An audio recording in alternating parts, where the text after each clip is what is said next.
ITI online લર્નિંગમાં આપનું સ્વાગત છે મિત્રો. આજે આપણે મોડ્યુલ 1 બિહેવિયરલ સ્કિલનો ચોથો ટોપિક જેનું નામ છે એથિક્સ અને વેલ્યુ એની આજે આપણે ચર્ચા કરવા જઈ રહ્યા છીએ. ઘણી વખત આપણે સાચું કે ખોટું એ બાબતનું મૂલ્યાંકન કરવાનું હોય છે.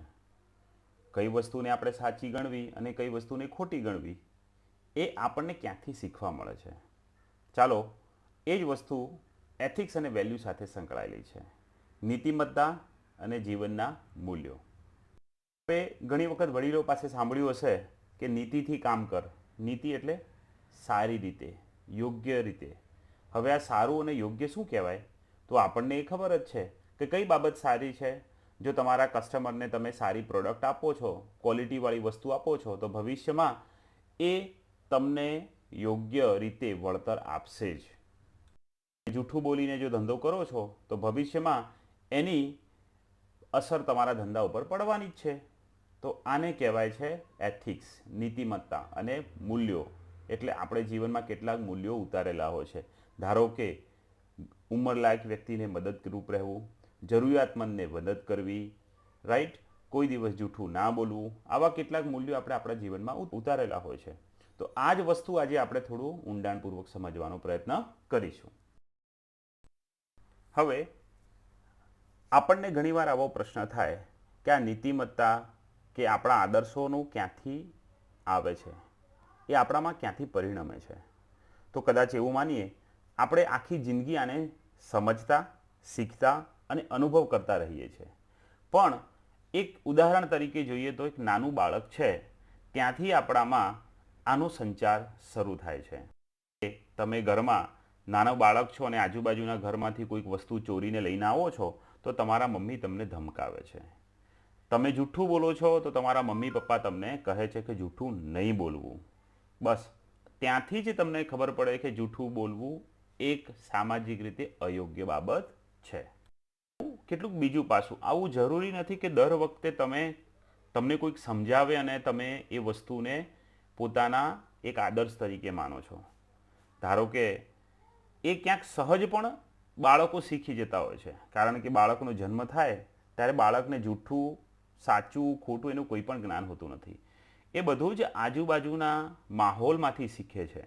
દાખલા તરીકે તમે ટિકિટ લેવા જાઓ છો અને તમારી ઉંમર, બાળકની ઉંમર 6 વર્ષની છે, પણ 5 વર્ષથી નીચેના બાળકને શું છે, ફ્રીમાં એન્ટ્રી મળે છે.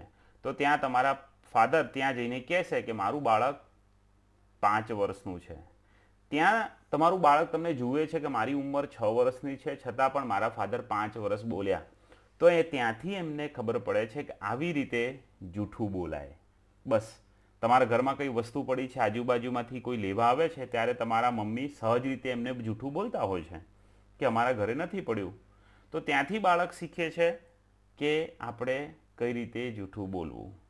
હવે આ જ એથિક્સ અને વેલ્યુ, એનો અર્થ એ થાય છે કે આજુબાજુના માહોલમાંથી તમે પોતાના સમજણ શક્તિથી તમારી અંદર એથિક્સ અને મૂલ્યોની એક જે શૃંખલા છે એ બને છે. એવું કહેવાય છે કે એ જ વ્યક્તિ સૌથી મહાન છે જેના આદર્શો ખૂબ ઊંચા છે. આપણે ઘણા બધા મહાન વ્યક્તિઓના નામ જોઈ લીધા છે, જેમ કે ગાંધીજી, સ્વામી વિવેકાનંદ, એપીજે અબ્દુલ કલામ. અરે આનું લિસ્ટ ઘણું જ મોટું છે.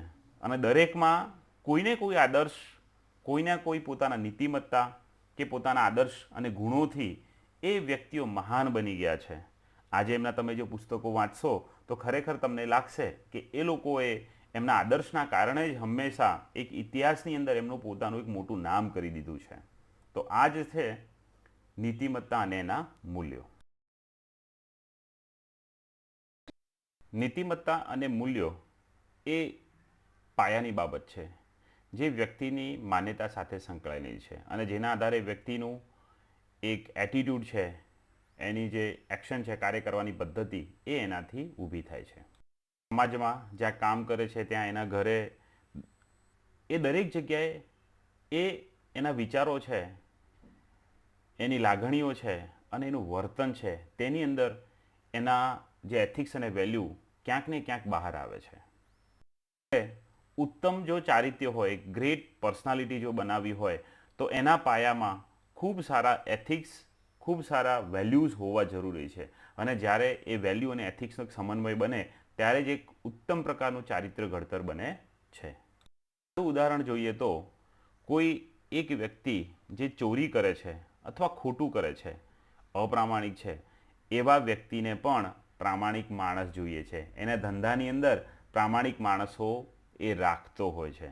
ભલે ધંધો એ ખોટો કરી રહ્યો છે પણ માણસો એની પાસે પ્રામાણિક જોઈએ. બસ આ જ છે. દરેક જગ્યાએ એક ઉત્તમ વ્યક્તિગત પર્સનાલિટી ત્યારે જ બને છે જ્યારે તમારી અંદર એક ઉત્તમ પ્રકારના ગુણો છે. આ ગુણોનું સિંચન વ્યક્તિ પોતે કરે છે.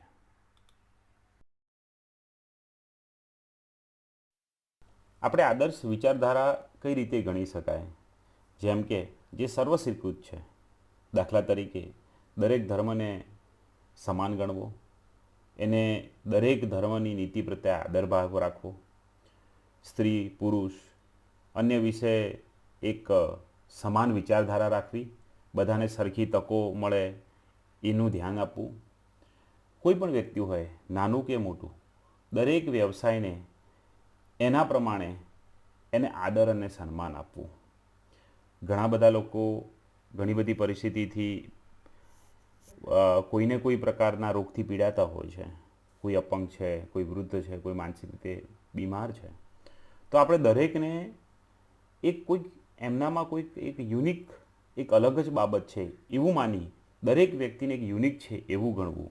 એવી રીતે આપણે દરેકને એક સમાન નજરે જોઈ શકીએ છીએ. સામાન્ય રીતે કોઈ પણ વ્યક્તિના ચારિત્રના પાયામાં 6 બાબતો રહેલી છે. એક ટ્રસ્ટવર્ધીનેસ એટલે વિશ્વસનીયતા, રિસ્પેક્ટ એટલે સન્માન આદર, રિસ્પોન્સિબિલિટી એટલે જવાબદારી, ફેરનેસ એટલે કોઈ પણ ભેદભાવ વગરનું, કેરિંગ એટલે કાળજી લેનારું અને સિટીઝનશીપ એટલે નાગરિકતા. આ મુખ્ય 6 બાબતો ઉપરથી આપણે કોઈ પણ વ્યક્તિના ચારિત્રની આપણે સમીક્ષા કરી શકીએ છીએ. ચારિત્ર ઘડતરની પાયારૂપ બાબતોની જે મૂલ્યો છે એની આપણે હવે થોડી ચર્ચા કરીએ. તો સૌથી પહેલું છે ટ્રસ્ટવર્ધીનેસ એટલે વિશ્વાસપાત્ર હોવું. તમારી ઉપર જો કોઈ પણ વ્યક્તિ વિશ્વાસ મૂકે તો એ તમારા માટે એક તમારું પોતાનું નીતિનું મૂલ્ય છે.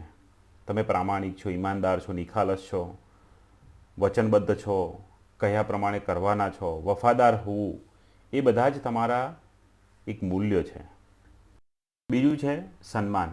તમે તમારાથી મોટી વ્યક્તિને, તમારાથી નાની વ્યક્તિને બહુ જ સન્માન સાથે વાત કરો છો.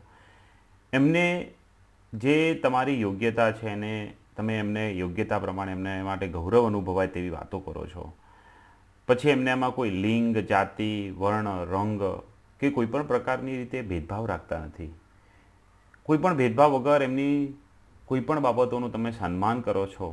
એ તમારું એક આગવું લક્ષણ છે. પછી આવે છે જવાબદાર હોવું. તમે તમારા કામમાં, અન્ય કામની અંદર તમે પોતે યોગ્ય જવાબદારી નિભાવો છો, જવાબદારી સ્વીકારો છો અને જવાબદારીથી એને પૂર્ણ કરો છો. તમે આપેલા લક્ષ્યાંકને પ્રાપ્ત કરો છો, સ્વનિર્ભર છો, શ્રેષ્ઠ બનવા માટેના સતત પ્રયત્ન કરો છો, સક્રિય છો, સતત મહેનત કરો છો, પોતાનો સતત વિકાસ કરો, સતત અભ્યાસ કરો છો. એ બધી જ વસ્તુઓ પણ તમારા ચારિત્ર્ય ઘડતરની એક પાયારૂપ બાબત કહેવામાં આવે છે. હવે જોઈએ ફેરનેસ એટલે કોઈ પણ ભેદભાવ વિનાનું એકદમ ઉચિત વાત. આપ ઘણી વખત એકદમ ટ્રાન્સપરન્ટ હો છો અને યોગ્ય રજૂઆત કરતા હો છો. આવી રીતે તમારી નિર્ણય લેવાની પ્રક્રિયા છે, પરિણામો છે, તથ્યો તપાસવાની અથવા લોકોની વાતચીત સાંભળ્યા પછી એને વિચારવાની, પોતાનો દૃષ્ટિકોણ રાખવાની એક અલગ જ પૂર્વાગ્રહ વિનાની એક ઉચિત વાત તમે કરતા હો છો. છે કાળજી, કેરિંગ એટલે દયાળુ હોવું, કરુણાવાન બનવું, કોઈ પણ મુશ્કેલીમાં એકબીજાને મદદ કરવી, સહાનુભૂતિ રાખવી, જરૂરિયાત પડે લોકોની મદદ કરવી, ઉદાર હોવું અને મદદરૂપ થવું, બીજા લોકોની ધ્યાન પણ રાખવું.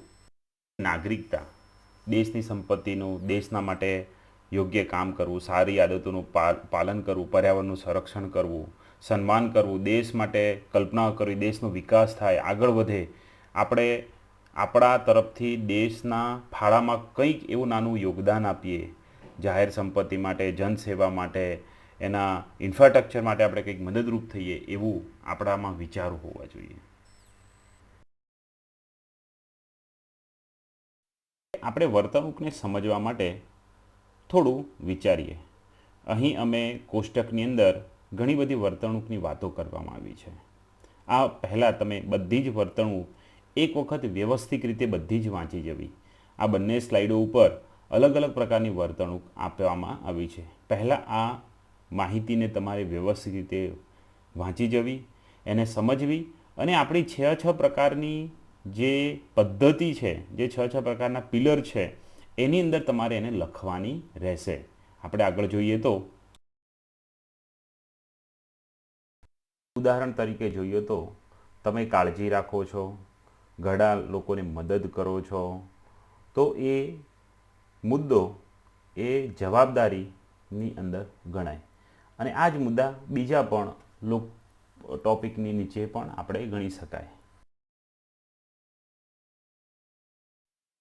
બીજા ઉદાહરણો જોઈએ તો એનજીઓમાં જોડાવું, દેશના કાયદાઓનું પાલન કરવું, એ બધા સિટીઝનશીપ અને રિસ્પોન્સિબિલિટી બંનેની અંદર ગણી શકાય. હવે તમે ઉપરના જે વાક્યો છે એ આ 6 પિલર છે એની અંદર તમારે તમારી વિચારધારા પ્રમાણે એને સેટ કરવાના છે. એવું જરૂરી નથી કે એક વાક્ય એક જ મુદ્દા સાથે સંકળાયેલું હોય. એ ઘણા બધા મુદ્દા સાથે સંકળાયેલું, જેમ કે કાયદાનું પાલન કરવું, તો ન્યાયને પ્રત્યે તમારી રિસ્પેક્ટ પણ છે, તમારી જવાબદારીમાં પણ ગણી શકાય છે. રાઈટ?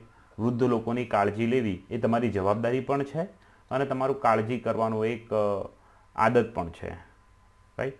તો અહીં એક વાક્ય ઘણા બધા 2-3 જે પિલર છે એની અંદર પણ સેટ થઈ શકે છે. તો આપણે એ પ્રકારનું આપણે હોમવર્ક આપણી નોટબુકમાં લખવાનું રહેશે કે ઉપરનું દરેક વાક્ય કયા પિલર્સની અંદર આવે છે, અથવા 1-2 પિલર્સની અંદર આવે છે. તમે તમારી વિચારધારા પ્રમાણે લખી શકો છો. અહીં આપેલા જે મૂલ્યો છે એ તમારે એમાંથી ખૂબ મહત્ત્વના લાગતા 5 મૂલ્યો તમારે તમારી નોટબુકમાં લખવાનું છે. પછી એ જ રીતે તમારા મિત્રો કે તમારું જે ફ્રેન્ડ સર્કલ હોય એમને પણ તમે પૂછો કે બીજા કયા મૂલ્યો છે જે તમને ખૂબ મહત્ત્વના લાગે છે. તો એવા બીજા 5 મૂલ્યો તમારે તમારા મિત્રો સાથે ચર્ચા કરીને લખવાના છે. એવી જ રીતે તમે ક્લાસરૂમમાં, એટલે બધા ભેગા થઈ અને ક્લાસરૂમના બ્લેકબોર્ડ ઉપર લખશો કે તમને એવી કઈ બાબત છે જે ખૂબ મહત્ત્વની લાગે છે. તો આ ક્લાસરૂમના મૂલ્યો, તમારા ગ્રુપના મૂલ્યો અને તમારા પોતાના મૂલ્યો, આવી રીતે 5 અલગ અલગ મૂલ્યો તમારે તમારી નોટબુકમાં પણ લખવાના રહેશે. હવે આપણે KWL ચાર્ટની અંદર સૌથી છેલ્લામાં આજના લેક્ચરમાં આપ શું શીખ્યા છો, કઈ નવી બાબત છે જે આપને આજે અમારા દ્વારા જાણવા મળી, એ આપે લખવાનું છે અને આપણી નોટબુકમાં એને વ્યવસ્થિત રીતે ઉતારવાનું છે. હવે આપણે આજના લેક્ચરનું થોડું મહત્ત્વ સમજી લઈએ કે કોઈપણ જાતિ કે ધર્મ એ દરેક વ્યક્તિને સમાન હક મળવો જોઈએ, અને એમની દરેકની પાસે સમાન હકો છે જ. મનુષ્યના ચારિત્ર્ય ઘડતર એ એના એથિક્સ અને એના વેલ્યુ ઉપરથી નક્કી થાય છે. વ્યક્તિ કેવો છે એની વિચારધારા ઉપરથી નક્કી થાય છે.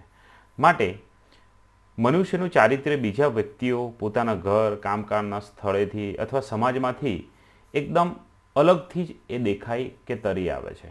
માટે હંમેશા આપણે આપણું વ્યક્તિત્વ કેવું છે એનું સતત મૂલ્યાંકન કરતા રહેવું જરૂરી છે. હવે તમને એવું લાગે છે કે ખરેખર ચારિત્ર્ય ઘડતરનું આપણા જે નીતિ મૂલ્યો છે બહુ જ સારા છે, તો તમે એવા કોઈ પણ 5 વસ્તુઓ લખો જે તમે તમારા જીવનમાં ઉતારશો અને એને ચારિત્ર્ય ઘડતરના પાયારૂપ તરીકે તમે ગણશો. એવી કોઈ પણ 5 બાબતો કઈ હોઈ શકે છે. દાખલા તરીકે જૂઠું ના બોલવું, સમયસર ઉઠવું, લોકોને મદદ કરવી, જાતિ કે ધર્મ પ્રમાણે ભેદભાવ ના રાખવો, સારા મિત્રો બનાવવા. કોઈ પણ આવી 5 બાબતો તમે તમારા જીવનમાં ઉતારી અને એક ઉમદા કાર્ય તમે અત્યારથી જ ચાલુ કરશો, જેથી કરી તમારું ભવિષ્ય, તમારું ચારિત્ર્ય છે એના ઘડતરનો આ એક પાયો અહીંથી નંખાવાનો શરૂ થઈ જાય અને આપે એ આપની નોટબુકમાં પણ લખવાનું રહેશે. આપણે અગાઉના ત્રીજા લેક્ચરમાં એ જ વાત કરી હતી, બી ધ રોલ મોડલ. એટલે તમે એક એવા વ્યક્તિ બનો કે તમને લોકો રોલ મોડલ માને. તમે તમારા સમાજને, આપણા દેશને આગળ લઈ જવામાં મદદરૂપ બનો.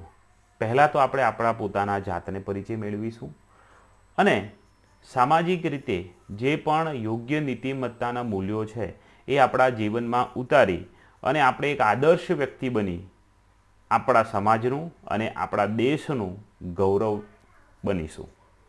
તેવું આપણે એક સંકલ્પ તમારે અહીંથી લેવાનો છે. હવે પછીના લેક્ચરમાં આપણે સોશિયલ એટિકેટ્સની ચર્ચા કરીશું.